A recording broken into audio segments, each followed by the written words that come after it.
नमस्ते मित्रों, कैसे हैं आप सभी? आशा करती हूँ आप सभी स्वस्थ प्रसन्न होंगे और खूब मन लगाकर पढ़ रहे होंगे। आप जी जान लगाकर पढ़ रहे होंगे और अपनी पढ़ाई को सुचारू रूप से रखे होंगे। पर ऐसा कभी-कभार होता है कि कोई ना कोई समस्याएँ ऐसी होती हैं जो आकर हमारे माइंड को, हमारे दिमाग को डिमोटिवेट कर देती हैं। तो ऐसी कौन-सी समस्याएँ हैं? इनसे बचने के लिए हमें क्या करना चाहिए? तो हमको सबसे पहले देखना होगा कि यदि वक़्त हमारा हमारे वश में है, हमारे काबू में है, तो हर समस्याओं को हम अपने काबू में कर सकते हैं। वक़्त की पहचान हम कैसे करेंगे? वक़्त की पहचान इस प्रकार से होती है कि वक़्त यदि हमारा कमज़ोर है, यदि हमारा वक़्त कमज़ोर होता है, तो सभी लोग हमें आकर 4 बातें सुना जाते हैं, ताने देते हैं और हमको सुनना पड़ता है क्योंकि हमारा वक़्त जो है वो कमज़ोर होता है। लेकिन हम चाहें तो अपने वक़्त को बदल सकते हैं, हमें अपना वक़्त बदलना है। कहते हैं ना कि कभी-कभार किसी के पास वक़्त ही नहीं होता, कोई इतना बिज़ी होता है कि उसके पास वक़्त ही नहीं होता किसी काम के लिए, वो सारे अपने कार्य में इतना बिज़ी रहता है कि उसके पास कोई समय नहीं होता। लेकिन जिसको कार्य नहीं करना है, वो फ्री बैठा रहता है, फिर भी उसके पास कोई काम नहीं होता। तो आपको 2 में से एक बात है, कोई भी सोच लेनी है, या तो आपको मेहनत करनी है, मेहनत के बल पे अपने वक़्त को बदलना है। यदि आप मेहनत करते हैं, अपने वक़्त को बदलते हैं, तो आप जीवन में भविष्य में सफलता अवश्य पाते हैं।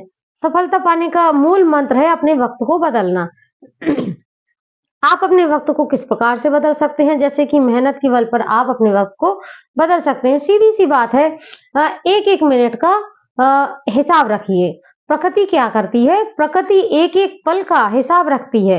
इसलिए वह हर चीज़ का आप जो जैसा करते हैं, आपको वैसा ही प्रदान करती है।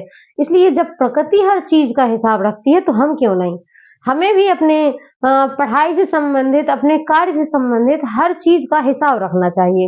हिसाब हम कैसे रख सकते हैं? उदाहरण के लिए मैं आपको बताऊँ कि जब भी कोई भी कार्य करते हैं, जैसे कि आप उदाहरण के लिए ले लीजिए कि यदि आप घर से जा रहे हैं, घर से आप बाहर निकल रहे हैं, तो उस वक़्त में आपने कुछ तो सोच रखा होगा कि आप किस उद्देश्य से बाहर जा रहे हैं, क्या काम करेंगे, क्या नहीं करेंगे, आपको रास्ते में कौन-कौन सी समस्याएँ मिलेंगी, कहीं रास्ता उथल-पुथल का है या रास्ता साधारण है, कुछ ना कुछ तो आपने सोच रखा होगा। लेकिन इसको पार करते हुए भी आप हमेशा जब घर से निकल गए हैं, तो अपने उद्देश्य को पूरा करने के लिए ज़रूर पहुँच जाएँगे। जब आप घर से निकलते समय अपना एक उद्देश्य निश्चित कर लेते हैं, तो क्या आप पढ़ाई के लिए अपना एक उद्देश्य निश्चित नहीं कर सकते हैं? आपको अपना पढ़ाई के लिए एक उद्देश्य निश्चित करके ज़रूर रखना है। मतलब मेरा कहने का यही है कि आप अपना पढ़ाई के लिए सबसे पहले आप एक उद्देश्य बनाइए। यदि आपने उद्देश्य बना लिया है, तो आप उस बात पे अमल रहिए। अमल करने के पश्चात, क्योंकि रास्ता में जब हम कोई भी रास्ता चुनते हैं, तो उसमें कठिनाइयाँ तो होती ही हैं। चाहे वह हमारे ज़िंदगी का कोई भी रास्ता हो, उसमें कठिनाई ज़रूर आएँगी। इनसे लड़ने के लिए, इनसे मुकाबला करने के लिए आपको अपने अंदर इतना मोटिवेशन भरना है कि आप इन रास्तों में आने वाली आसानी से किसी भी समस्या का आसानी से समाधान कर सकें। और इसी के साथ में मैं कहना चाहूँगी कि आप सबसे पहले अपना जो उद्देश्य आपने बना रखा है, उस पर अटल रहिए। क्योंकि जो हमारे उद्देश्य बने होते हैं, उनको प्रभावित कौन करता है? हमारे इमोशन। हमारे इमोशन जो हैं, वो हमेशा कभी ना कभार ऐसा विचार हमारे मन में आ जाता है कि चलिए ये काम अच्छा सही नहीं है, मैं दूसरे काम में लग जाती हूँ। तो आपको ऐसा बिल्कुल भी नहीं करना है। यदि आपने उद्देश्य बना लिया है, तो अपने इमोशन को काबू करिए। सबसे पहले अपने आप को काबू में करना सीखिए। यदि आप ये सब करना सीख गए, तो आप सफलता पाने के बहुत ही निकट पहुँच जाएँगे। चलिए मान लीजिए कि आप कोई चीज़, साधारण सी चीज़ पाने के लिए हर किसी पे विश्वास कर लेते। चूँकि इसके पहले मैं समय की बात कर रही थी, तो आपको वक़्त की बात कर रही थी, तो आपको एक-एक चीज़ का हिसाब किस प्रकार से रखना है, वह मैं आपको बताऊँ। देखिएगा, जैसे कि आप कोई बिज़नेस कर रहे हैं, तो उसमें भी एक-एक चीज़ का हिसाब लिया जाता है। लिया जाता है कि नहीं?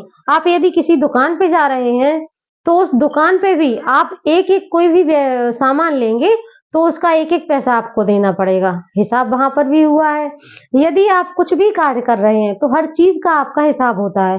तो क्या आप अपनी ज़िंदगी में अपने समय का हिसाब नहीं कर सकते?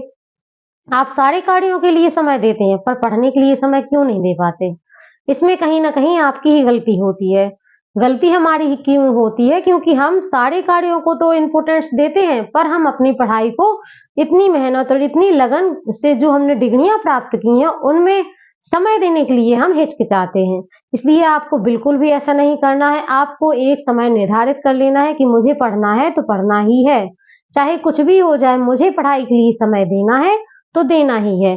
एक लक्ष्य निर्धारित कर लीजिए, फिर आपको उस लक्ष्य को पाने के लिए जो भी बाधाएँ आएँगी, बाधाएँ चूँकि बहुत आती हैं, क्योंकि कोई भी अपने आप को आपकी सफलता के लिए कोई भी आगे नहीं आएगा। आप अपने लक्ष्य को प्राप्त करने के लिए स्वयं ही आगे बढ़ेंगे।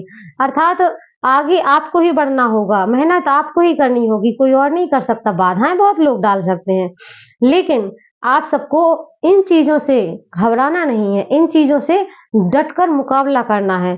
तो मेरे कहने का मतलब यही है कि आप यदि अपने वक़्त को अपने काबू में रखते हैं, तो आप एक ना एक दिन ज़रूर सफल हो जाएँगे। और सबसे बड़ी बात यह है कि यदि आपको अपना वक़्त बदलना है, तो खुद पर विश्वास करिए।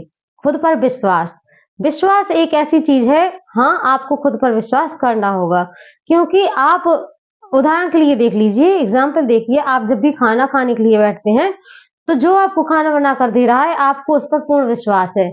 आप बिना कुछ कहे खाना खाते हैं, कहीं भी जाते हैं, मान लीजिए होटल में जाते हैं, रेस्टोरेंट में जाते हैं, वो आपको वेटर आपको जब भी खाना देता है, पानी देता है, तो आपको उस पर इतना विश्वास है कि आप कुछ पूछते भी नहीं और सीधे खाना, पानी शुरू कर देते हैं।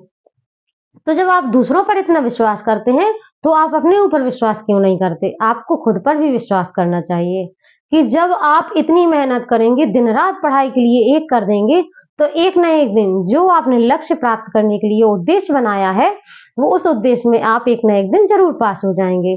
इसलिए आप खुद पर विश्वास करिए, अपना वक़्त सँभाल कर रखिए, अ, अपने प्रत्येक वक़्त का, एक-एक पल का, यहाँ तक कि मैं कहूँगी एक-एक सेकंड का आप हिसाब रखिए कि आपने किस काम के लिए कितना समय दिया है। जब आप ये कर लेंगे, तो 100% सफलता आपके कदमों में होगी। और कहना चाहूँगी कि आप यदि मेरी बातों से, मेरे विचारों से सहमत हैं, तो मिलेंगे मेरी चैनल को लाइक, सब्सक्राइब ज़रूर करके रखें। मेरी यहाँ पर प्रतिदिन वीडियो आती हैं, यहाँ पर प्रतिदिन यहाँ पर शाम को 5 बजे क्लासेस लगाई जाती हैं, तो बने रहिएगा साहित्य का सफ़र चैनल के साथ में। कोई भी बात होगी तो कमेंट के माध्यम से करते हैं।